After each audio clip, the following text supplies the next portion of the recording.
Так я еще раз нормально спрашиваю. Как можно налить антисептик вместо воды? У вас здесь нет маркировки антисептика? Нет, вы мне не объясняете. Я снимаю, вместе, пожалуйста. Да, Снимайте. Вот я говорю, что стоит вода. Стоит вода. Вода. Уборщица положила сюда, мы подумали, вот, это вода. То есть у вас уборщица ставит воду, например, на Причем стол? тут уборщица? Еще раз я вам говорю. Здесь стоит антисептик. Там написано большими буквами. Вы читать умеете?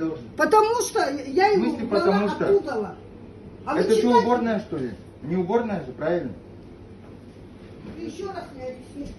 Я поставила, смотри, я ставлю антисептик. Видно? Давай сюда, на пол сюда. Кто увидит, на Польский городок. Но он не так стоял, извините, он так наоборот. Какая разница, вы поверните. Можно же убрать его. Вы что, читать не умеете? Ну что тут уборщица?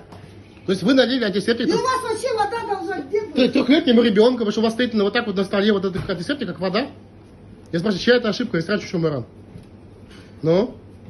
Кто здесь ошибся? Вот стоите, администратор стоит здесь, да? Нет, повара. вы знаете, она же похожа на 5-литровую воду. И что, а вы не смотрите, что наливаете воду детям?